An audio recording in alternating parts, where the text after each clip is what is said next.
It's okay.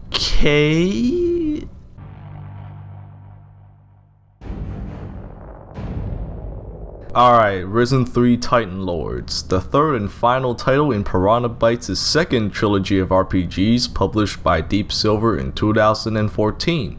Risen 3 is the first Piranha Bytes game I played all those years ago, and the reason why I wanted to make videos on their games. Actually, a lot of the games I reviewed are just games I played a long time ago but didn't finish for whatever reason. I guess it's a way of getting closure. Anyway, it's pretty weird going back to finish games I played before because of how different my reactions to them are now compared to the past, and it's certainly different for Risen 3.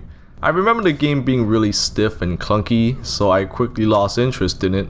Now that I have the experience of playing the previous games and developed a tolerance for jank, this is the ideal time to go back and conquer Risen 3. The graphics are okay. They look similar to Risen 2 but a bit more detailed and more stable. There are no objects popping up everywhere and plants growing before your eyes, well, way less than before anyway, so in that aspect it's pretty good. One thing to point out though is that the devs sexed up the female characters for some reason. Look at Patty for example. Damn, they tittied her up pretty good compared to the second game. I mean, sex sells, but I don't think anyone's gonna buy this game for the fat material. Aside from titties, there's not really a lot to talk about. It looks on par with most of the AA games released at the time and runs well most of the time aside from a few crashes. The only complaint I have is that it looks too bloomy, making the colors look washed out at times. Like, why do you guys gotta do that, man? It's like someone came all over the screen and only cleaned some of it off. Don't just leave it for the fans to clean it up for you, that's kinky. The gameplay is pretty much just Risen 2 but a little bit better and a little worse.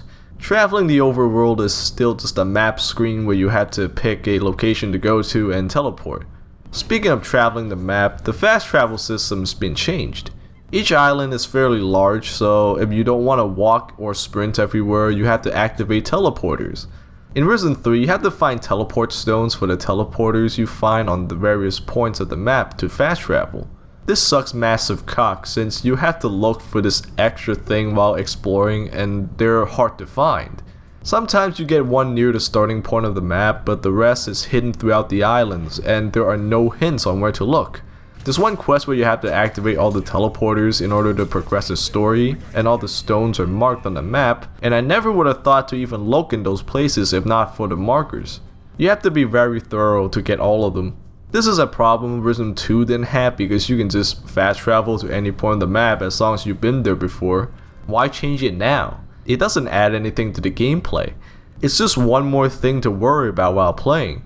Just save the teleport stones you get for the teleporters around the center of the map, so traveling to any direction is the same distance or places you go the most. Combat is a step up from Risen 2, though not by much.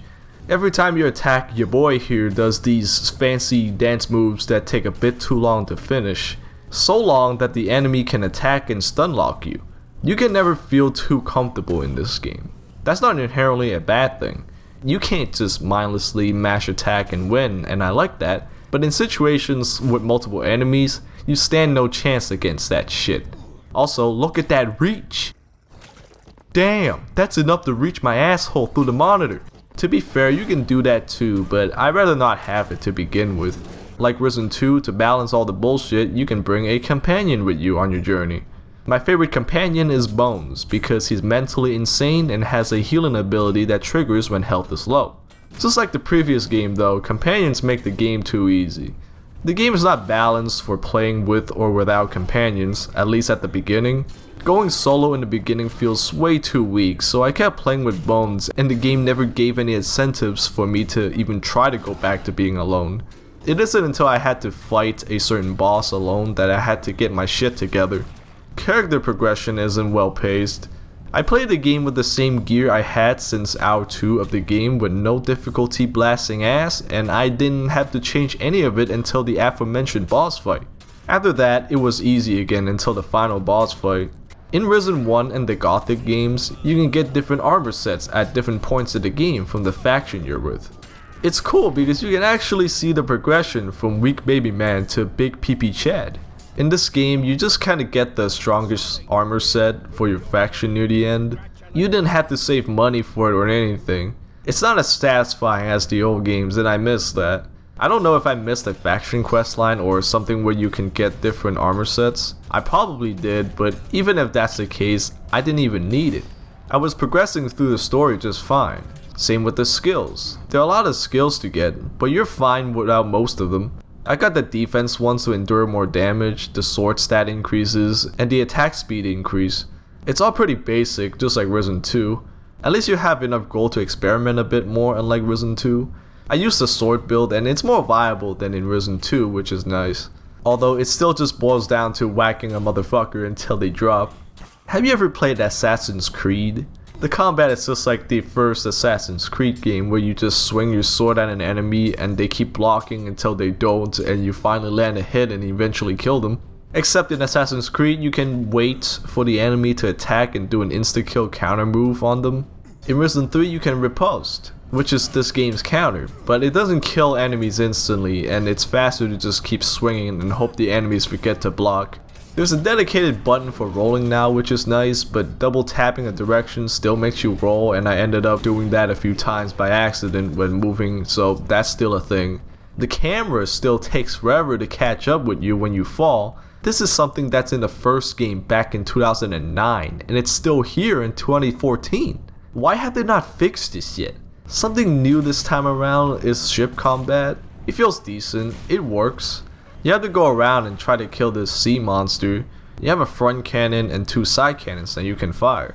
My one complaint is that the sea monster disappears and reappears somewhere else after being shot. Sometimes the amount of time you get to reach where it reappears is way shorter than it pokes its head out of the water, so it can result in chases that last forever. Try to finish it off quickly with the side cannons at close range. There's a morality system, but it doesn't seem to affect much of anything. At least nothing that I've noticed. You either be a good dude or asshole dude, and you gain and lose a soul level accordingly. I don't know, there's not much to say there.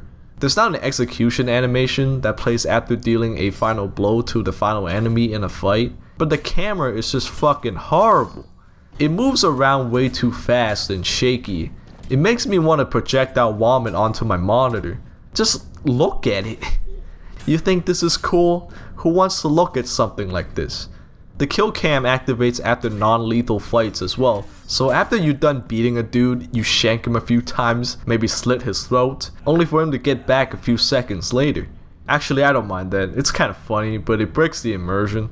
The more I look into the gameplay, the more sad I get. Some things are better, but then they get offset by something shitty, and that's frustrating.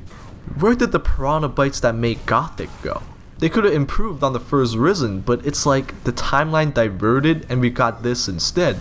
I'm so tired, man. I just want to go play Elden Ring now. Time for the story. If you don't want spoilers, go to this timestamp to skip. Although it has some interesting concepts, I didn't get much out of it. You play as the nameless hero, not the castaway from the first and second game, but a new guy who's Patty's brother. Why? I don't fucking know, and I don't think the story is any different if you just play as a castaway instead. Anyway, you start the game with a tutorial fighting ghost pirates on the ship and wake up to your hot sister Patty that you can't fuck because she's your sister now. What the heck? That doesn't appeal to my male fantasy of getting all the titties. What the heck, game designers, get it together. I can't play this game with a soft cock. Oh fuck.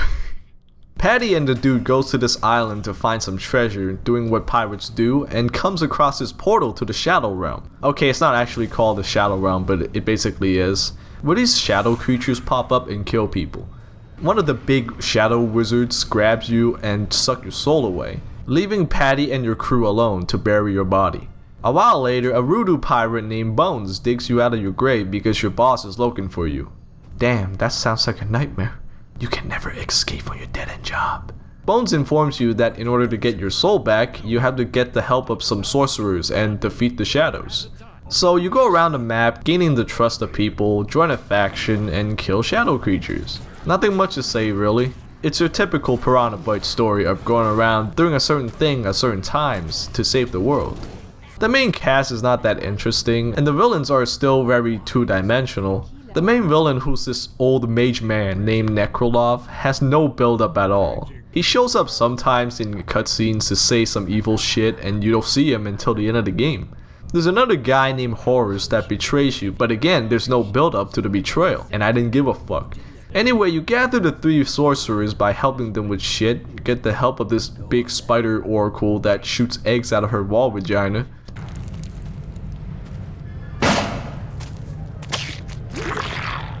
The fuck? And finally do the ritual to get your soul back. But oh no, the ritual spell was changed and it summoned Necrolov instead, and he kidnaps and bondage chains the sorcerers and teleports them onto his Epstein Island and you have to rescue them now. Fuck. So you do all that and kill Necrolov in the end, and everyone lived happily ever after. The end. The story overall is not very memorable. There were some cool moments like going into the spirit realm and fight that big spider oracle with the wall vagina, but that's about it. None of the characters were interesting except for Bones and Mendoza. Oh yeah, Inquisitor Mendoza from Risen 1 is in this game, but in ghost form, and you can recruit him. The devs did butcher his character though, since he's just an evil dude now who talks shit, instead of this flawed character who wants the best for the world but doing it with the wrong methods. So yeah, I'd rather play Mars Warlocks. Risen 2 is not very good. The gameplay hasn't improved since the previous game, not by much anyway. The combat is a bit better than Risen 2, but still has a lot of issues. The story is boring, although it has some good ideas. Performance-wise, it's not the most stable game, and the graphics look washed out at times due to the excessive bloom. There aren't that many reasons to play this game. I guess if you want to play a slightly better version of Risen 2, then sure, but otherwise you can skip this video game. I put around 16 hours into Risen 3 story, so it's around the same length as Risen 2. Only get this on sale if you really like Risen 2. In terms of Piranha Bytes games, I think we live in the wrong timeline. Instead of building on to Risen and bringing back more of what made the Gothic games great, they strayed too far away when making Risen 2, and now we have this shit. It's not terrible or whatever, it's just boring. Let's hope Elex is better. Elex is better, because I played it already and I talk about it when the review is out. Anyway, here's the ranking for the Risen series. First is of course Risen 1, followed way behind by Risen 3, and closely behind is Risen 2. Thanks for watching, leave a like and subscribe if you haven't already, and tell me who your Risen waifu is. I don't know what to ask for the comments anymore, just put whatever you want to be honest. See you next time, whenever that is. Later.